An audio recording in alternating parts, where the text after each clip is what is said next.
Tapi saya pernah dengar tuh istri sampean tuh sebelum maklumat ya itu sering nyetel dengerin YouTube-nya ya itu tiga ulama itu dengan suara keras gitu. itu yang jadi ini juga karena itu dipantau sama Pak Marjani kayak gitu ya. Pak Marjani nggak suka lewat Senkom desa.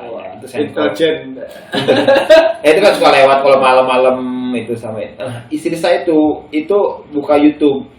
Karena memang sebelumnya istri udah izin juga sama saya bahwa ayah boleh nggak sih kita buka YouTube-nya Pak Khalil, Pak Yusriwan gitu. Terus kemudian ustadz yang lain kayak Firanda.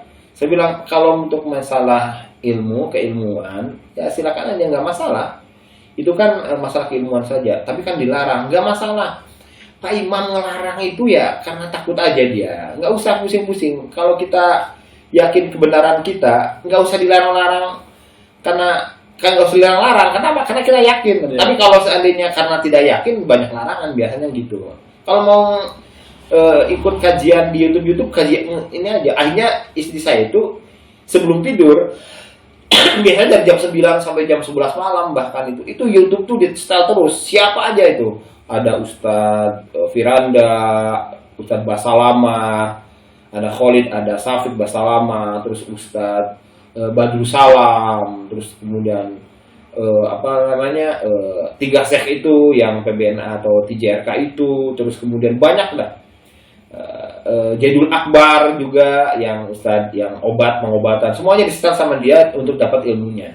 Nah itu kemungkinan ya didengar oleh orang-orang yang lewat, umur kami yang lewat, mungkin yang suka curi-curi dengar gitu.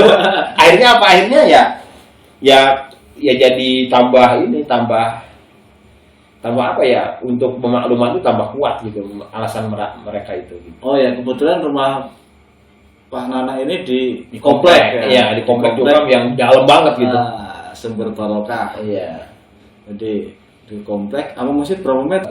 Sekitar 80 meter Pak. Sekitar 70 meteran lah ke masjid itu. 80 meter. Dekat lah, sangat dekat. Istri saya juga suka dulu pernah menanyakan tentang keimaman itu. Makanya saya bilang juga enggak, maksudnya masalah Pak Nur Hasan gitu. Yeah. Masalah Pak Nur Hasan kan kata istri saya itu Pak Nur Hasan kan kita kan kalau manggul kan hanya dari Pak Nur Hasan ayah. Jadi ulama-ulama yang tuh dianggap salah. Bilang ayah kalau saya itu pakainya logika aja gitu. Pakai logika itu gini. Pak Nur Hasan itu kalau seandainya memang ulama yang terdaftar, murid yang terdaftar di Ma'had Haram, berarti dia pasti ada daftarnya. Tapi ketika ditanya di sana oleh tiga saya itu tidak ada daftarnya sama sekali, daftar sebagai murid di sana itu tidak ada sama sekali. Itu yang pertama. terus kemudian tapi ada kabar lagi bahwa beliau itu suka berdagang untuk membiayai hidup sehari-harinya. Terus kemudian datang ke pengajian juga sambil mendengarkan ilmu seperti itu. Nah akhirnya tahulah ilmu semuanya, ada Bukhari, ada Muslim, semuanya tahulah seperti itu. Nah caranya makanya tidak, tapi bukan sebagai murid yang terdaftar. Nah kalau seperti itu ilmunya bisa juga nggak masalah seperti itu. Tapi pas datang ke sini ya bicaranya lain-lain, macam-macam bahwa saya itu di sana belajar. Terus jadi ulama, hafal Quran, terus kemudian memang hafal Quran, ya, insya Allah seperti itu. Terus kemudian juga khatam sampai 49 hadis dan sebagainya. Tapi kalau kita tanyakan 49 hadis itu, ternyata nggak tahu tuh hadis apa, nggak tahu tuh. Yang syaratnya hilang dibaca itu sampai sekarang itu saya tanya ke orang-orang itu sampai Pak Bupati saya tanya juga 49 itu nggak ada yang tahu. Itu hadisnya apa nggak tahu. Kecuali yang kutubu sitah ya, kutubu sitah atau yang tambahannya lah, muwatta dan selanjutnya. Kecuali itu doang. Selanjutnya sampai dirinci sampai pas itu nggak ada yang tahu tuh, nggak ada yang tahu seperti itu. Nah itu yang kalau kita pertanyakan itu pun mana patmil hadis itu nggak ada yang tahu. Terus kemudian sanadnya hilang dibaca. Padahal kalau menurut Syekh Abdul Wahab Mas'ud ya. Kalau masalah sanad nih, kalau misalnya hilang di beca tahun berapa, misalnya tahun 70 hilang di beca, maka ketika hajian lagi ke sana, ke Mekah, itu minta sanad lagi bisa ya? Bisa sebenarnya. Jadi nggak ada alasan hilang di becak, udah gitu. Nah, ketika misalnya tahun 60-an hilang di becak, kan pergi lagi ke Mekah tuh pengajian karena dibiayai oleh jamaahnya kan. Oleh jamaah kita tuh dibiayai itu. Itu harusnya diminta dari sana tuh bisa. Kalau seandainya dia memang punya sanad seperti itu ya. Kalau benar-benar ya ngajinya benar. Benar. Terus kemudian kenapa? Karena kalau misalnya nih yang Ustadz Firanda, Abdul Mahsudin standarnya hilang, itu kesana lagi ngomong ke gurunya yang di sana, ini hilang Pak, seperti itu gini-gini, akhirnya dikasih sanad lagi, tanda tangan lagi sama dia. Karena para guru juga punya dokumen, daftar santrinya yang ikut dia mana, yang lulus mana, yang nggak lulus mana, tahu gitu. Ini jadi alasan untuk sanad itu yang hilang di beca itu, dan kemudian tidak dicari lagi ke sana, itu tidak masuk akal. Apalagi ditanya 49 hadisnya, nggak ada gitu daftarnya itu apa, itu nggak jelas gitu. Sampai sekarang siapa siapa yang bisa menjelaskan? Saya tanya, nggak ada insya Allah. Terus kemudian nah, adapun mangkulan yang benar dari Panulasan di Mekah itu, saya bilang istri saya nih, di Mekah itu emang yang murid cuma satu gitu atau 2 orang. Ribuan murid itu. Panulasan di sana katanya 10 tahun. Kalau setahun 1000 aja udah 10 ribuan itu yang jadi ulama itu. Masa yang 9.995 salah semua? Yang satu yang benar. Itu gimana logikanya gitu? Saya contohkan di Kediri. Di Kediri itu misalnya ada orang Timur Leste nih, pengen mencari ilmu agama. Kesini ke Kediri. Kebetulan datang ke Kediri, tahu ke Masjid Wali Barokah, ke aula pondok pesantren Wali Barokah itu di situ. Terus kemudian kayak ceritanya Panulasan, dia dagang gorengan di situ. Pas ada pengajian ikut ngaji. Tapi di Wali Barokah tidak ada murid itu, yang dari Timor Leste tidak ada. Terus kemudian yang di Wali Barokah pun ya, di Masjid Baitul A'la itu kan ya, yang masjidnya Baitul A'la itu. Tim dari Islam Jamaah itu kalau santrinya pasti terdaftar kan? Terdaftar semua. Nah, ketika lulus dikasih surat mubalik. Surat sertifikat mubalik dikasih kan? Dikasih semuanya sertifikat mubalik. Tapi orang yang Timor Leste ini misalnya, orang Timor ini cuma dagang di situ, cuma ikut ngaji, ikut himpunan 13 zaman dulu, Quran, khatam Quran, kemudian pemahamannya juga sama. Nah, udah gitu, tapi dia tidak terdaftar sebagai murid. Tapi dia makulan di situ gitu. Terus udah gitu, setelahnya khatam semua, dia merasa cukup pulang ke Timor Leste, pulang ke Timor. Udah gitu dia ngajarin semuanya, tapi ternyata ada yang salah.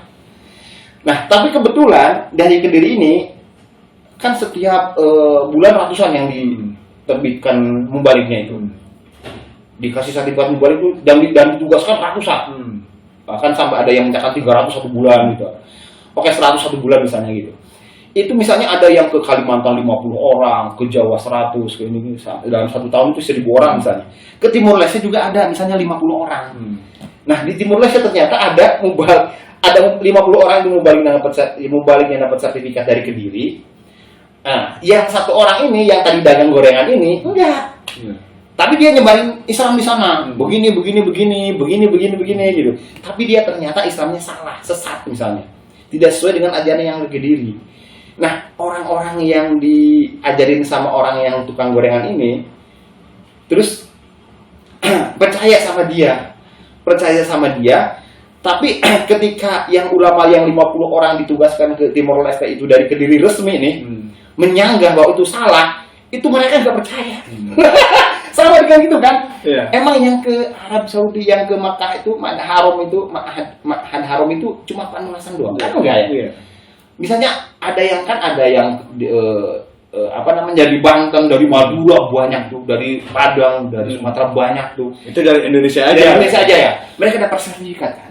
Dapat sertifikat, akhirnya dapat sanad, akhirnya mereka pulang ke Indonesia mengajarkan ilmunya. Panulasan juga sama, tapi sayang mereka itu dapat sertifikat dan sanad, terdaftar santrinya sebagai muridnya. Panulasan enggak. Kayak cerita tadi saya persis. Ternyata Panulasan mengajarkan begini dan zamannya bilang ini betul ketika ada ulama lain yang bersanadnya yang terdaftar sebagai murid di Kediri malah dibantah, salah kamu. Panulasan sendiri juga sama. Panulasan sendiri juga ketika apa namanya itu salah, itu salah gitu. Terus murid-muridnya juga menyatakan itu salah. Ulama yang bersertifikat itu yang datang yang itu banyak sekali. Sama di Timor Leste juga gitu.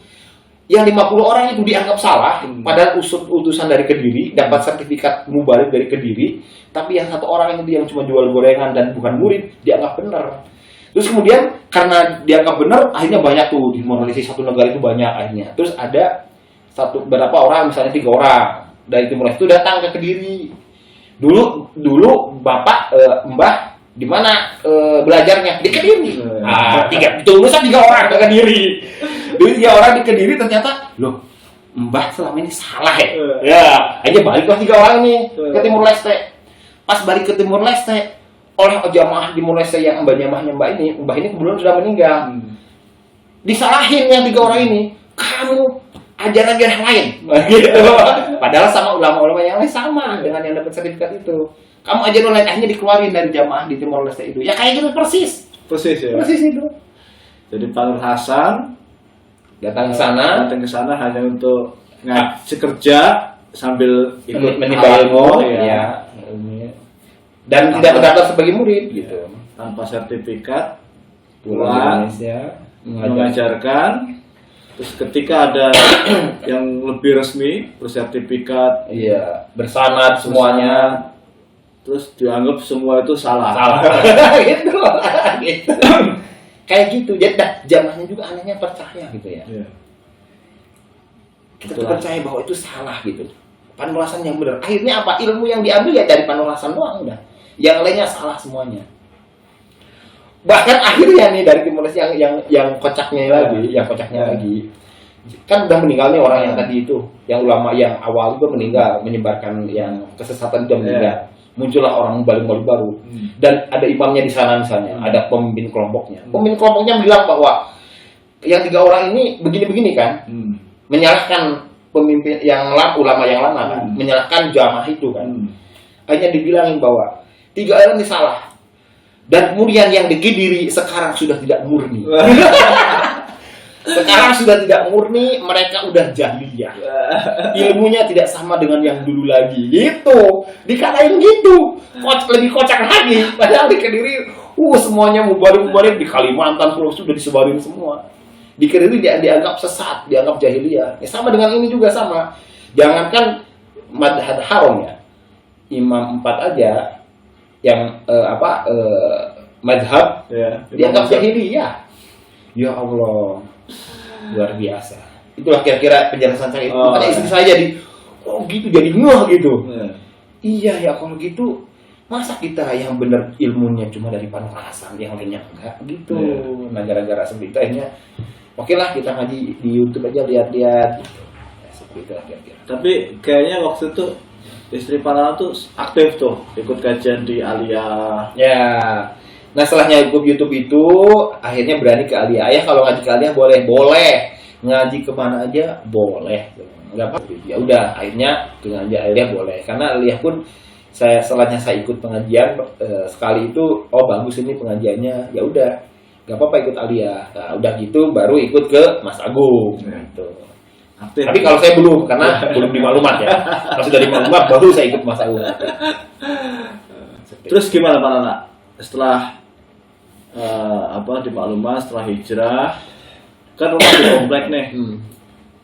Itu gimana tanggapan warga LDI sekitar? Awalnya itu ya seperti itu. Awalnya memang ya dijauhin, salam nggak dijawab. Assalamualaikum, tadi dijawab. Ya, pura-pura nggak dengar. Terus kemudian kalau kita lewat, pura-pura nengok. Terus kalau kita kita kebetulan dari jauh udah kelihatan mau berpapasan sama mereka cari jalan yang lain. Kayak gitu. Itu banyak yang kayak gitu lah pokoknya. Pokoknya bagaimana supaya mereka itu tidak bertemu dengan kami, saya dan istri terutama ya. Kalau anak-anak biasa lah, karena anak kan belum terlalu ngerti ya sesama anak-anak itu. Kalau ke kami itu seperti itu, salam pun jawab itu. Kemudian syukur pun, alhamdulillah jazakallahu khaira, jazakillahu khaira. Ya, gitu jawabannya. Ya gitu ya. Biasanya di kalangan itu biasanya jawabannya amin gitu. Tapi ini ya ya gitu, gitu. Jadi ya kita juga sudah mengerti sih bahwa ya mereka begitulah, dan akhirnya kita pun kaku ya, kita pun takut mau berkunjung ke rumah mereka, mau memberikan bantuan, misalnya ngasih makanan lebih, kita ngasih jajan sama anak-anak, kita juga merasa kaku. Karena apa? Karena takut mereka itu nanti dikiranya kami itu mempengaruhi mereka. Terus dikiranya dan bagi yang dikunjunginya juga dikiranya ikut saya, akhirnya ikut di maklumat, akhirnya padahal sebenarnya gimana gitu kan. Akhirnya ya kita akhirnya juga membatasi diri bergaul dengan mereka akhirnya, karena takut, karena kita juga menjaga perasaan mereka gitu sebenarnya. Selama ini pun saya jangankan gitu, ke UB aja yang selama saya urusi masuk ke toko itu saya membatasi banget. Saya menyuruh anak-anak, karena apa? Karena saya takut nanti kalau saya ngobrol sama sama karyawannya, dikiranya saya mempengaruhi, atau kalau kelihatan orang dipoto, nanti dikiranya orangnya terpengaruh sama saya. Karena terus terang ya, orang yang berkunjung ke rumah saya itu suka dipotoin. Oh gitu. Dipotoin terus kemudian ditanyain, kamu dari rumah Mas Nana kenapa? Habis apa? Gitu. Ngobrol apa? Ditanyain. Jadi kasihan yang itu kasihan. Tapi istri saya memang agresif sih kadang. Agresif tuh maksudnya ada orang yang datang gitu tiba-tiba karena udah lama-lama aja udah nggak usah ngaji kayak LDI lagi, LDI itu gitu, kayak gitu. Jadi saya bilang ya Allah, ini saya bilang, kamu ngomong gitu? Iya ya Allah. Udah ngajinya paling 30 poin, paling magari jamaah, iya enggak? Ya gitu saya. Ngaji kok 30 poin mulu, jelek-jelekin mulu ulama gitu. Ngaji apaan itu, suka gitu. Aduh, saya bilang itu istri saya berani banget emang. Ini luar biasa ini. Makanya tetangga-tetangga pada takut. Tapi istri saya takut. Takut karena istri saya suka to the point gitu, suka jebret. Saya bilang, kalau saya kan nggak ya, saya menjaga perasaan mereka lah sebenarnya. Saya mau menyesatkan mereka, saya kalau via WA nanya, baru saya akan jawab bahwa selama ini ternyata kita itu salah jalan, ternyata penafsiran Al-Quran dan hadis itu banyak yang salah penafsiran. Karena salah penafsiran akhirnya kita salah pemahaman gitu. Saya jelasin gitu sih. Terus jadi tapi sekarang udah nggak ada masalah ya? Nggak ada masalah. Nah kalau sekarang itu tidak ada. Jadi bahkan kadang-kadang kita yang awalnya takut menyapa karena takutnya mereka itu kan mereka udah dilarang kan, dilarang curhat, dilarang ngobrol, dilarang berkunjung sama kita. Makanya kita juga karena mereka dilarang, kasihan jamaah-jamaahnya kan. Nah karena itu maka kita membatasi. Tapi sekarang udah ada yang nanya sekarang. Udah selama ya baru-baru inilah ada yang nanya dari mana, mau kemana, terus kemudian ini ditunjukin bahwa di sana ada kinannya di sana, seperti itu, mulai seperti itulah sekarang. Udah mulai kembali seperti normal lah seperti itu. Syukurlah. Jadi nggak ada masalah ya? Ya sebenarnya nggak ada masalah. Dan bagi yang orang-orang yang sudah berpikiran sama saya istilahnya waras gitu ya, itu juga ternyata cuma sebulan 2 bulan doang paling kita itu dikucilkan kayak gitu tuh sebenarnya. Cuma selanjutnya ya biasa aja sih. Karena memang kita bergaul sih, kalau bergaul mereka juga pasti akan merasa nggak enak lama-lama kalau seandainya didiemin aja, mendiamkan suatu keluarga yang keluar dari golongan mereka.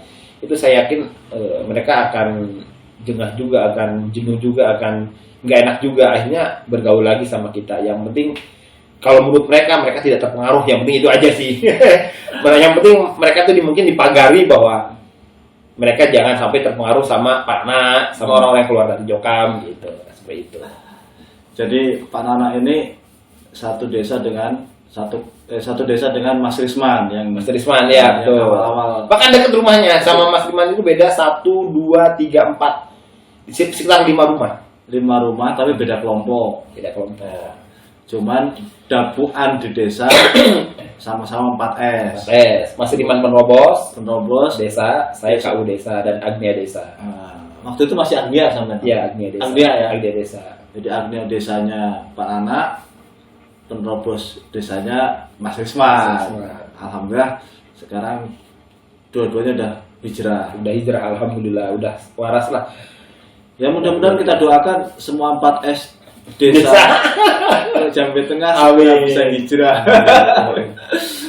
Kalau orang-orang yang berpikir kayak tadi ya, berakal sehat ya kayak tadi ya, bahwa masalah panuasan keulamaannya, terus masalah sanadnya, terus masalah keimamannya, masalah kayak tadi saya umpamakan Mekah itu kayak Kediri lah, Kediri yang nyebarin ulama-ulama keluar luar gitu. Kutip ya. Iya, itu tapi sebenarnya bukan gitu ya. Kan itu cuma contoh aja gitu.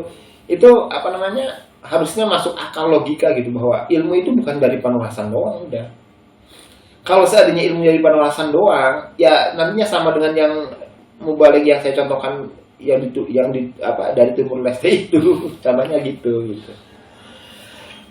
Tersesat semuanya, kasihan banget sebenarnya itu. Mereka itu. Ya, sayangnya orang-orang Islam jamaah ini susah dikasih tahu. Karena doktrinnya udah luar biasa. Doktrinnya luar biasa. Ya, saya paham lah.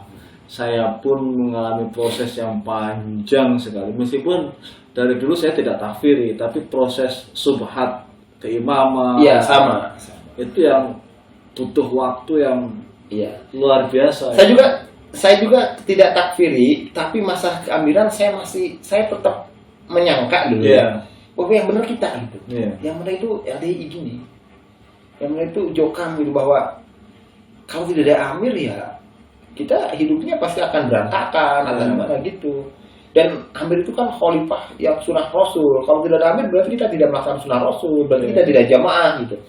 Tapi setelah diteliti dalil-dalilnya, wah salah semua. Jadi subhatnya masih meyakini bahwa amir itu sebagai sebuah syariat yang wajib ya, dilaksanakan. Jadi ibadah mahdhoh. Iya. Betul. Ibadah mahdhoh. Jadi dibuat kita nggak bisa menerima kalau kita mempunyai amir itu seorang presiden, karena presiden itu bisa orang perempuan, bisa orang kafir, non Islam gitu. Non Islam ya, kafirnya non Islam ya. Non Islam. Jadi seperti itu.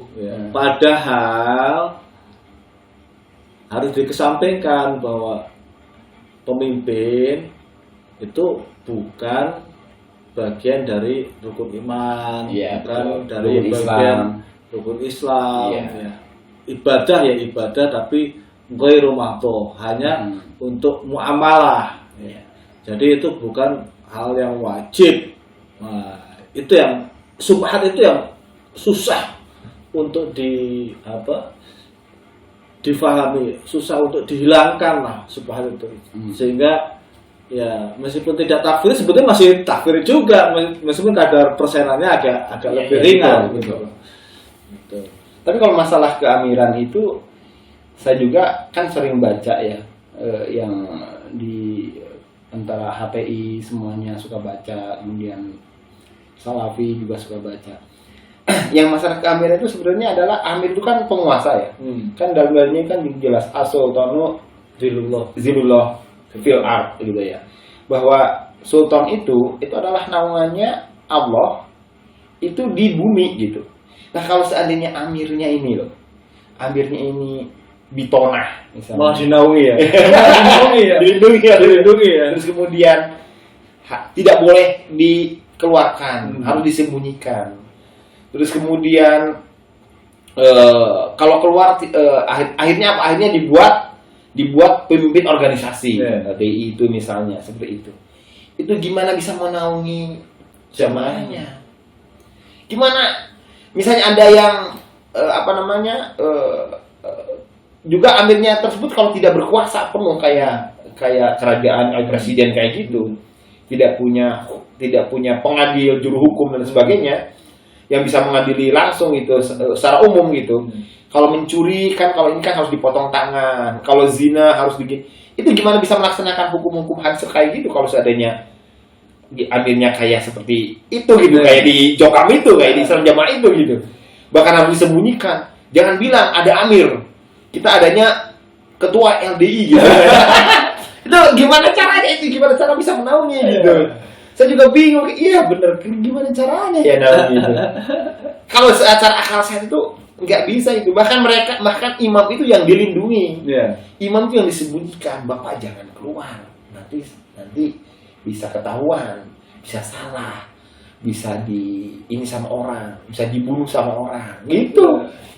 Terus kalau misalnya ada imam amir nih, kan kalau dalilnya kalau udah terbentuk amir nih, didirikan keamiran, terus kemudian ada amir lagi yang lain, kan harus dibunuh amirnya.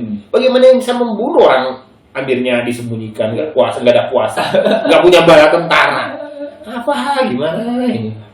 Cara berpikirnya itu nggak ini ya. Iya harus sehat harusnya, harus gimana ya? Agak repot. Susah kalau udah didoktrin tuh susah melihat fakta hukum ya.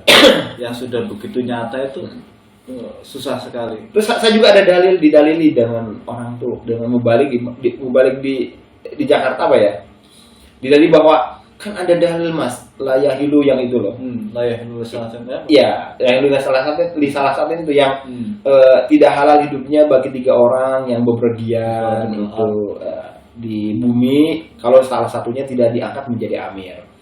Terus yang bepergian aja harus mengangkat amir, cuma 3 orang. Bagaimana kalau yang di mukim, yang saya mukim, yang banyak orang muslimnya, pasti harus diangkat amir gitu. Kalau tidak diangkat amir itu tidak halal hidupnya Mas Nana gitu. Udah gitu, padahal dalil itu 3 rangkaian, 3 dalil itu ada semuanya kan. Yang pertama adalah kan tidak halal laki-laki yang menikahi seorang perempuan tapi harus mencari perempuan yang lain. Apakah kalau ada seperti itu tidak halal hidupnya? Kafir gitu, tiba-tiba kafir gitu. Terus tidak halal seorang yang dagang, terus kemudian udah menawarkan dagangannya padahal dia sedang dapat tawaran dari yang lain kan gitu. Kafir. Ya kafir itu apakah tiba-tiba hidupnya tidak halal gitu? Terus kemudian ada lagi yang tidak halal istri yang membelakangi suaminya ketika tidur misalnya. Apakah langsung istri itu tidak halal hidupnya? Kan itu kan bahasa Arab sebenarnya. Makanya harus mengerti bahasa Arab itu memang begitu. Kalau tidak halal, ini tidak halal, ini tidak halal. Wah, banyak yang tidak halal. Jokam semuanya tidak halal hidupnya itu. Seluruh jokam tidak halal hidupnya itu. Ngeri itu. Itulah kebodohan. Makanya. Bodoh yang sangat luar biasa. Ya, Misalnya nanti akan saya kupas di episode berikutnya ya, membahas tentang keilmuan literasi LDI itu kurang bobrok. Jagoan. Itu luar biasa. Makanya ketika baca takdil dari Syekh Khalil itu saya dan 3 Fahum itu ini benar sekali nih kalau seperti ini ya. Ini nah itu dalil itu tidak ada yang bisa bantah gitu loh. Dibantahnya pun ya dengan dalil yang ya sebenarnya salah penafsiran gitu. Itu aneh dan luar biasa itu. Kalau sama orang yang berilmunya diketawain aja kita itu. Luar biasa sekali. Itu saya tuh sampai aduh ya Allah. Karena saya kenal orang-orang salafi itu sampai ya Allah ilmunya Mas Nana aduh katanya. Saya itu ya. Makanya saya di rumah itu anak-anak diajarin rukun Islam, rukun iman. Udah ngerti semua sekarang alhamdulillah. Udah hafal semua rukun Islam, rukun iman. Terus nama kadul Islam. Itu yang intinya itu saya ajari. Usul salah itu saya ajari. Karena apa? Karena itu fondasinya Islam sebenarnya. Itu makanya nah itu di LDI itu enggak ada. Enggak ada sama sekali. Itu ya 5 bab itu udah ada. 30 poin. Oke. Menjelang penutup apa kan kalau itu kan doktrinnya kan kalau keluar jamaah kalau muntah itu deblek. Iya. Wah, itu kalau misalnya keluar dari jokam itu misalnya deblek misalnya terus kemudian langsung jadi pembenaran bagi mereka. Tuh kan yang keluar dari jokam itu deblek. Itu mereka justru menentang dalil. Dalil kan ada dalil yang bahwa Allah itu memberikan dunia pada orang yang dicintai dan tidak dicintai. Jadi semua jangankan orang Muslim ya, orang kafir pun di dunia itu banyak sekali. Orang-orang Nasrani di Amerika, di Singapura semuanya itu banyak sekali. Di Indonesia pun banyak sekali yang kayak itu, yang kayak justru banyak orangnya banyaknya mereka gitu. Nah, terus tapi Allah itu memberikan keimanan hanya pada orang yang dicintai seperti itu. Jadi kalau dalilnya misalnya ada orang yang keluar dari jokam deblek misalnya, dan tiba-tiba benar deblek, maka itu jadi pembenaran bahwa tuh kan kalau keluar dari jokam deblek, maka itu kalau seperti itu diukur masalah dunia seperti itu ya mereka menentang dalil itu gitu. Jadi mereka menganggap bahwa ya orang kafir pun banyak yang kayak gitu. Seperti itu, jadi mereka menentang dalil itu menurut saya. Itu jadi bukan menentang sih, tidak mengerti dalil itu, tidak paham dalil itu. Terus kemudian kalau seandainya dan ternyata terbuktinya nih keluar dari jokam tuh justru nggak banyak yang geblek justru. Yang tadinya setiap bulannya dibantu duafa oleh Bapak Imam katanya kan ya, kan setiap bulan tuh dibantu setiap jiwa itu 100.000. Kalau yang duafa ya dengan syarat-syarat banyak gitu ya, dibantu satu orang 100.000. Nah itu dulu itu cuma mengandelin itu aja, tapi setelah keluar dari jokam kan tidak dibantu lagi tuh. Akhirnya dia berusaha sendiri, akhirnya tidak geblek, banyak yang bagus justru. Ternyata enggak juga gitu. Bohong besar itu. Ada juga yang mau meninggalnya tobat. Ada yang menyangka bahwa itu mengapa dia meninggalnya tobat? Karena dia itu mau kembali ke jokam, tapi nggak bisa. Tobatnya keburu nggak diterima oleh Allah. Disangkanya gitu, padahal bisa aja tobatnya itu karena apa? Karena pengen tobat itu karena ya Allah, saya itu selama ini sudah didokam jadi pengurus daerah, suka menyesatkan orang, ternyata salah semua. Saya tobat ya Allah. Karena ketika mau sakaratul maut itu, kan dia diperlihatkan.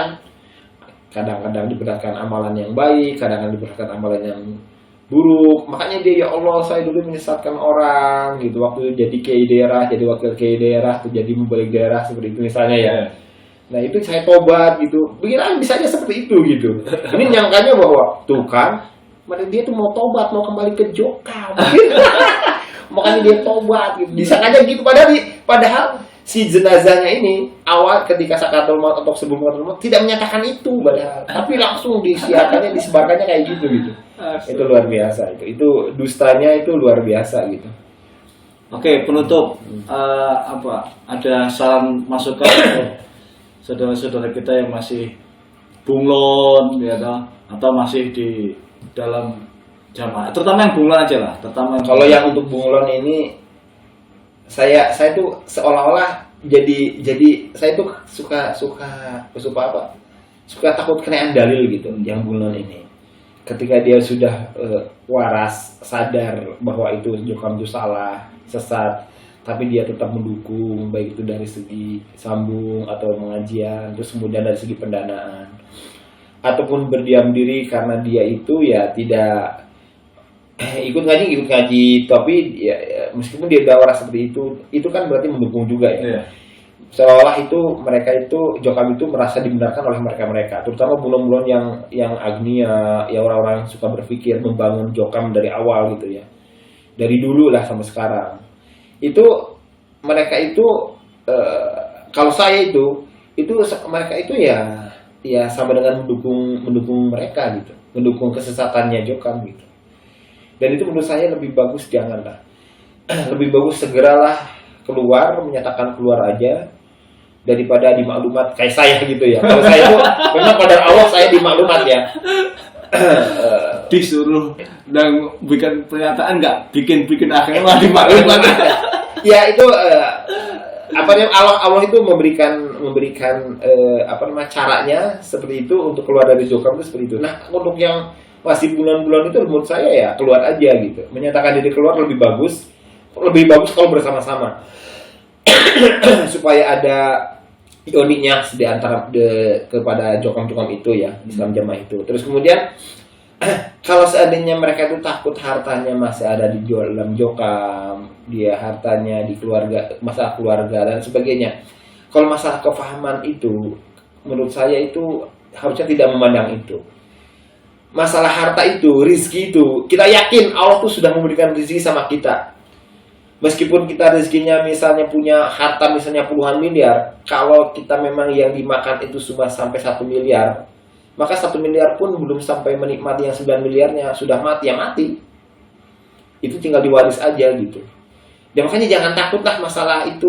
Nanti harta saya sudah kumpul-kumpul dari waktu saya biasa sampai jadi agunya misalnya, atau saya gimana ini gitu. Insya Allah kalau seandainya itu hak rezekinya para yang bunglon ini, insya Allah akan diterima. Insya Allah tidak akan kemana-mana itu harta, rumah, kendaraan tidak akan kemana-mana itu. Yakin dimiliki, yakin sama Allah, yakin lah. Jadi tidak ada lagi istilahnya takut karena atau takut sama keluarganya. Yakin selama kalau seandainya kita menetapi kebenaran, gegeran itu paling cuma sebulan 2 bulan. Selanjutnya biasa lagi. Biasa lagi. Contohnya banyak itu. Yang sedih gegeri 1 bulan, 2 bulan, bahkan satu komplek sedih gegeri semua. Sudah setahun, ya biasa aja lagi, udah nyapa lagi, biasa lagi. Dianggap orang luar. Ya udah nggak apa, kalau udah gitu udah bebas kan, udah tenang-tenang aja. Harta udah nyampe aja, udah tinggal ngurus-ngurus aja gampang. Kalau mau pindah tinggal pindah. Kalau nggak pindah ya tetap aja di situ, nggak masalah. Saya juga nggak masalah, nggak pindah-pindah nggak masalah juga. Dulu pengennya pindah tapi setelahnya itu pikir-pikir pindah kemana gitu. Ya udahlah di situ aja nggak apa-apa, nggak masalah. Betah ya? Nggak masalah gitu. Itu kalau itu nggak percaya berarti. Itu saya khawatirnya yang belum justru tidak percaya sama rezekinya Allah. Justru jatuhnya itu bisa syirik gitu ya. Syirik. Itu ngeri justru. Kalau alasan mereka tentang rezeki dari Allah itu bisa syirik. Hati-hati. Ayo, bunglon segera hijrah. Hijrah aja. Ayo memperkuat kita, Iya, betul. untuk berdakwah. Ini juga mudah-mudahan ini bermanfaatkan bagian dari dakwah juga kan. Iya, ini bagian dari dakwah. Ya. Karena kita bukan fitnah, tapi kita memang fakta yang kita ungkap. Iya, betul.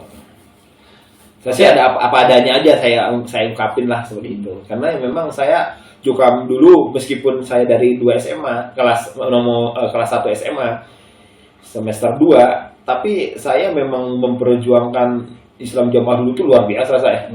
Saya jadi pengurus-pengurus itu, bahkan waktu di Sulawesi saya itu sampai ada 12 kepengurusan saya pegang. Dari mulai ketua muda-mudi kelompok, ketua muda-mudi desa, penerobos desa, perwakilan daerah, terus kemudian KU desa, wah banyak sekali. Terus kemudian organisasi, bahkan saya yang ketemu ngasih nuansa ke bupati itu saya juga dulu ya. Terus UB, luar biasa banget. Makanya sampai saya itu sampai 12, bahkan sampai mengancam saya itu. Kalau seandainya saya nggak dicopot pengurusan saya beberapa, saya pulang ke Jawa aja lah. Saya usul mutasi ke Jawa, akhirnya alhamdulillah saya ke Jawa sih. Banyak sekali. Tapi ya karena sesat ya udah.